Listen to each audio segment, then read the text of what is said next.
Hello friends, welcome back to my channel. இன்னைக்கு நம்ம கிச்சன்ல பார்க்க போறது ஒரு சூப்பரான ரெஸ்டாரண்ட் ஸ்டைல்ல பன்னீர் பட்டர் மசாலா எப்படி செய்றதுன்னு பார்க்கலாம். நம்ம வந்து நார்மலா வந்து ஹோட்டலுக்கு போனாலே வந்து கண்டிப்பா பன்னீர் பட்டர் மசாலா கண்டிப்பா ஆர்டர் பண்ணி வாங்கி சாப்பிடுவோம். ஆனா இன்னைக்கு நான் சொல்லி தர மெத்தட்ல நீங்க ட்ரை பண்ணி பார்த்தீங்கன்னா, கண்டிப்பா ஹோட்டல் பக்கமே போக மாட்டீங்க. வீட்லயே ட்ரை பண்ணி பார்ப்பீங்க. அதோட டேஸ்ட் ரொம்ப அட்டகாசமா இருக்கும். அப்படியே வந்து ரெஸ்டாரண்ட்ல சாப்பிடுற மாதிரியே இருக்கும். இந்த பன்னீர் பட்டர் மசாலா வந்து நான் அப்புறம் சப்பாத்தி, பூரி எல்லாத்துக்கூடயுமே சாப்பிடுறதுக்கு நல்லாருக்கும். அதே சமயத்தில புலாவ், அப்புறம் வந்து கீ ரைஸ் அந்த மாரி கூட சாப்பிடுறதுக்கு ரொம்ப நல்லாருக்கும். கண்டிப்பா ட்ரை பண்ணி பாருங்க. வீடியோக்குள்ள போறதுக்கு முன்னாடி என்னோட சேனல சப்ஸ்கிரைப் பண்ணாதவங்க மறக்காம சப்ஸ்கிரைப் பண்ணிக்கோங்க. பக்கத்தில இருக்க ஆல்ற ஆப்ஷன கிளிக் பண்ணிக்கோங்க. அப்பதான் நான் போடுற வீடியோ உங்களுக்கு உடனுக்குடன் வரும். வாங்க இப்போ ஃபர்ஸ்ட்டு இதுக்கு வந்து நம்ம பன்னீர் வந்து ஃப்ரை பண்ணி எடுத்துக்கலாம். அதுக்கு ஒரு 2 ஸ்பூன் அளவுக்கு எண்ணெய் ஊத்திக்கோங்க. கூடவே 1 டீஸ்பூன் அளவுக்கு பட்டர் சேர்த்துக்கோங்க. தீய வந்து மிதமான தீயிலே வச்சுக்கோங்க. அப்பதான் உங்களுக்கு மசாலா எதுவுமே கரிஞ்சு போகாம இருக்கும். இப்ப இது கூட வந்து கொஞ்சமா மஞ்சத்தூள், அப்புறம் காரத்துக்காக 1லேருந்து 1 1/2 டீஸ்பூன் அளவுக்கு தனி மிளகாத்தூள் சேர்த்துக்கோங்க. இந்த மாரி காரம் எல்லாம் சேர்த்து நம்ம தனியா ஃப்ரை பண்ணி பன்னீர் சேர்க்கும்போது டேஸ்ட் ரொம்ப நல்லாருக்கும். இப்ப இது கூடவே இந்த பன்னீருக்கு மட்டும் தேவையான அளவுக்கு உப்பு சேர்த்துட்டு நல்லா கலந்து விடுங்க. மசாலா வந்து தீஞ்சு போயிறக்கூடாது. அப்படி ஆயிடுச்சுன்னா உங்களுக்கு டேஸ்ட்டே மாறிடும். இந்த மாரி நல்லா கலந்து விட்டுட்டு, உடனே வந்து நம்ம கட் பண்ணி எடுத்து வச்சிருக்க பன்னீர இதில சேர்த்துக்கலாம். நான் அன்னைக்கு 200 கிராம் அளவுள்ள பன்னீர் 1 பாக்கெட் அளவுக்கு எடுத்திருக்கேன். அத இந்த மாரி சின்ன சின்ன சைஸா வந்து கட் பண்ணி எடுத்துக்கோங்க. இத நீங்க பெரிய சைஸாவும் போட்டுக்கலாம். உங்க விருப்பம் தான். இப்ப இத வந்து நல்லா கலந்து விடுங்க. பொறுமையா கலந்து விடுங்க. பன்னீர் வந்து உடனே வந்து உங்களுக்கு உடைஞ்சு வந்துரும். அதனால கொஞ்சம் பொறுமையா இந்த மாரி பெரட்டி பெரட்டி விடுங்க. இது ஒரு 2 நிமிஷம் மட்டும் நமக்கு ஃப்ரை ஆயி வந்தா போதும். கரெக்ட்டா இருக்கும். இப்போ இந்த மாரி நல்லா திருப்பி விட்டு ஃப்ரை பண்ணிக்கோங்க. ஒரு 2 நிமிஷம் தாங்க ஆகும் இது ஃப்ரை பண்ணி எடுக்கிறதுக்கு. இப்ப பாருங்க நல்லா ஃப்ரை ஆயி வந்துடுச்சு. இப்ப இத வந்து தனியா எடுத்து வச்சிரலாம்.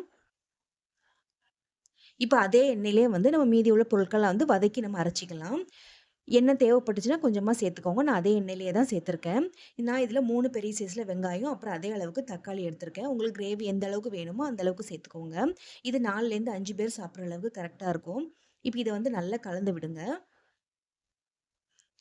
இப்ப இது நல்லா கலந்து விட்டுட்டு, இப்ப இது கூட வந்து 1 இன்ச் அளவுக்கு இஞ்சி கட் பண்ணி சேர்த்துக்கோங்க.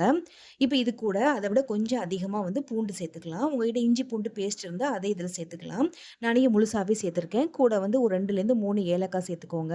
இது கூடவே ஒரு கைப்பிடி அளவுக்கு வந்து முந்திரி பருப்பு சேர்த்துக்கோங்க. இந்த பன்னீர் பட்டர் மசாலாக்கு வந்து கண்டிப்பா வந்து முந்திரி பருப்பு சேர்க்கணும். அப்பதான் உங்களுக்கு அந்த ரெஸ்டாரண்ட்ல கிடைக்கிற மாரி நல்ல கிரீமியான ஒரு ஸ்ட்ரக்சர் குடுக்கும். இப்ப அத சேர்த்துக்கு அப்புறமா 2லேருந்து 3 துண்டு அளவுக்கு பட்டை, அப்புறம் 4, 5 கிராம்பு சேர்த்துக்கோங்க. சேர்த்துட்டு இப்ப இத நல்லா கலந்து விடுங்க. இப்ப இது எல்லாமே நல்லா உங்களுக்கு வதங்கி வரணும். வெங்காயம், தக்காளி எல்லாமே நல்லா வெந்து வந்தா தான் உங்களுக்கு நல்லா நைஸா வந்து அரைப்பட்டு வரும். இப்ப இது கூட இத நல்லா வதங்குறதுக்காக கொஞ்சமா வந்து உப்பு சேர்த்துக்கோங்க. இப்போதைக்கு வதங்குறதுக்கு மட்டும் சேர்த்துக்கோங்க. அப்புறம் வந்து மீதிய சேர்த்துக்கலாம். இப்ப இது நல்லா கலந்து விடுங்க. இப்ப கலந்து விட்டுட்டு மூடி போட்டு வேக வச்சிரலாம். அப்பதான் உங்களுக்கு சீக்கிரமா வெந்து வரும். மூடி போட்டு ஒரு 3லேருந்து 4 நிமிஷம் நல்ல ஒரு மீடியம் ஃப்ளேம்ல வச்சு நல்லா வேக விட்டுருங்க. அப்பதான் உங்களுக்கு நல்லா குழஞ்சு வெந்து வரும். இப்ப பாருங்க எனக்கு ஒரு 4, 5 நிமிஷம் ஆயிருக்கு. இப்ப இந்த அளவுக்கு நல்லாவே வெந்து வந்திருக்கு. இந்த அளவுக்கு வெந்து வந்தா போதும். இப்ப இத நல்லா நம்ம ஆற வச்சிரலாம். ஆற வச்சுட்டு நம்ம இத நல்லா வந்து எவ்வளோ உங்களுக்கு நைஸா அரைக்க முடியுமோ, அந்த அளவுக்கு வந்து நைஸா அரைச்சுக்கோங்க. இப்ப பாருங்க நான் இந்த அளவுக்கு நல்லாவே நைஸா அரைச்சு எடுத்திருக்கேன். இப்ப இந்த மசாலா வந்து எப்படி செய்றதுன்னு பார்க்கலாம். நான் அதே பேன்ல வந்து 2லேருந்து 3 டேபிள் ஸ்பூன் அளவுக்கு எண்ணெய் ஊத்தியிருக்கேன். இப்ப இது கூடவே வந்து தாராளமாவே வந்து நீங்க பட்டர் சேர்த்துக்கலாம். நான் இப்போதைக்கு 1 டேபிள் ஸ்பூன் அளவுக்கு சேர்த்துருக்கேன். இப்ப இது நல்லா உருகி வந்ததுக்கு அப்புறமா, நம்ம எடுத்து வச்சிருக்க வெங்காயத்த இதில சேர்த்துக்கலாம். நம்ம வெங்காயம் ஏற்கனவே அரைக்கிறதுக்கும் நம்ம சேர்த்துருக்கோம். அதனால இதில ஒரு பெரிய சைஸ்ல வெங்காயம் வந்து இந்த அளவுக்கு கட் பண்ணி சேர்த்துக்கோங்க. இப்ப இத நல்லா கலந்து விட்டுருங்க. நீங்க இதில எண்ணெய்க்கு பதிலா ஃபுல்லாவே வந்து பட்டர் சேர்த்து கூட செய்யலாம். அதுவுமே ரொம்ப நல்லாருக்கும். இப்ப வந்து இந்த வெங்காயம் நல்லா இந்த அளவுக்கு வதங்கி வந்துடுச்சு. நல்லா ப்ரவுனாவே உங்களுக்கு வதங்கி வந்திருக்கு. இப்ப இந்த சமயத்தில வந்து நம்ம மசாலா எல்லாமே சேர்த்துக்கலாம். 1 ஸ்பூன் அளவுக்கு மஞ்சத்தூள் சேர்த்துக்கோங்க. இது கூடவே வந்து காரத்துக்காக தனி மிளகாத்தூள் சேர்த்துக்கலாம். நான் அன்னைக்கு வந்து காஷ்மீர் ரெட் சில்லி தான் சேர்த்துருக்கேன். ஒரு 2 டீஸ்பூன் அளவுக்கு சேர்த்துருக்கேன்.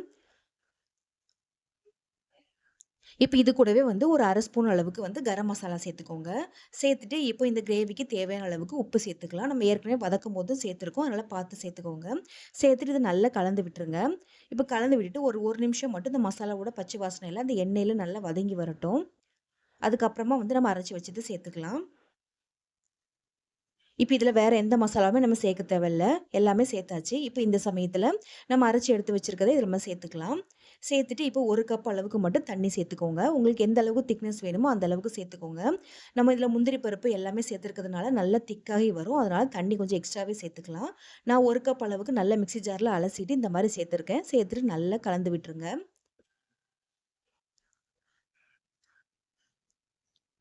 நல்லா அடுப்ப வந்து சிம்லயே வச்சுக்கோங்க. ஏன்னா, இதில முந்திரி பருப்பு எல்லாமே சேர்த்துருக்கிறதுனால, அது சீக்கிரமா உங்களுக்கு அடி பிடிக்கும். அதனால சிம்லயே வச்சுக்கோங்க. இப்ப இது கூட வந்து ஒரு 2 டீஸ்பூன் அளவுக்கு சர்க்கரை சேர்த்துக்கோங்க. லைட்டா வந்து ஒரு இனிப்பு சுவையோட இருக்கும்போது இது ரொம்ப நல்லாருக்கும். அதனால சர்க்கரை வந்து கொஞ்சமா சேர்த்துக்கோங்க.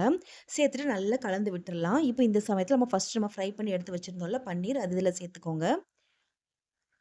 இந்த மாரி உங்களுக்கு ஃப்ரை பண்ணி சேர்க்கறதுனால ரொம்பவே நல்லாருக்கும். இல்லன்னா இந்த சமயத்தில நீங்க அப்படியே கூட கட் பண்ணி டைரக்ட்டா கூடவே சேர்த்துக்கலாம். அதுவுமே நல்லா சாஃப்ட்டாவே வெந்து வரும்.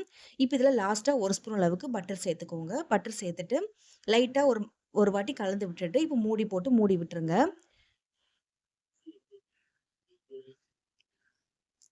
இப்ப பாருங்க லைட்டா கொதி வரும்போது இந்த மாரி மூடி போட்டு ஒரு 3லேருந்து 4 நிமிஷம் அப்படியே விட்டுருங்க. நல்லாவே வந்து இந்த மசாலா, பன்னீர் எல்லாமே நல்லா சேர்ந்து வரணும். ஒரு 4, 5 நிமிஷம் நல்லாவே கொதிச்சு வரட்டும். இப்ப பாருங்க நல்லாவே கொதிச்சு வந்திருக்கு. நம்ம சேர்த்திருந்த எண்ணெய், அப்புறம் பட்டர் எல்லாமே நல்லா மேல பிரிஞ்சு வந்திருக்கு. இந்த மாதிரி உங்களுக்கு கிரேவி வந்து திக்கா இருந்தா தான் சப்பாத்தி, பூரி கூட சாப்பிடுறதுக்குலாம் ரொம்ப நல்லாருக்கும். இப்ப இதுல கடைசியா இறக்கும்போது கஸ்தூரி மேத்தி சேர்த்துக்கோங்க. கஸ்தூரி மேத்தி வந்து கையில நல்லா நசுக்கிட்டு அந்த மாரி சேர்த்துக்கோங்க. அப்பதான் உங்களுக்கு ஃப்ளேவர் நல்லாருக்கும். இப்போ நம்ம சேர்க்க போறது ரொம்ப முக்கியமான ஒரு இன்கிரீடியன்ட்ஸ்ங்க இந்த பன்னீர் பட்டர் மசாலாக்கு. ஃப்ரெஷ் கிரீம் வந்து சேர்த்துக்கோங்க. இது எவ்வளோ வேணாலும் சேர்த்துக்கலாம். இது டேஸ்ட் ரொம்ப சூப்பரா இருக்கும். நல்ல கிரீமியா வர்றதுக்கு இதுதான் ஒரு காரணம். உங்ககிட்ட வந்து ஃப்ரெஷ் கிரீம் இல்ல அப்டின்னா, நல்லா காய்ச்சி ஆற வச்சு நல்லா திக்கான பால் கூட சேர்த்துக்கலாம். அதுவுமே இதே டேஸ்ட்ல தான் இருக்கும். அவ்வளோதாங்க சூப்பரா இப்போ வந்து ரெடி ஆயிடுச்சு. இப்போ நம்ம அடுப்ப ஆஃப் பண்ணிடலாம். இது நீங்க கண்டிப்பா ட்ரை பண்ணி பாருங்க. அப்படியே நீங்க ஹோட்டல்லாம் சாப்பிடுற அதே டேஸ்ட்லயே இருக்கும். என்னோட இந்த வீடியோ உங்களுக்கு பிடிச்சிருந்ததுன்னா, மறக்காம லைக் பண்ணி ஷேர் பண்ணிக்கோங்க. தேங்க்ஸ் ஃபார் வாட்சிங்.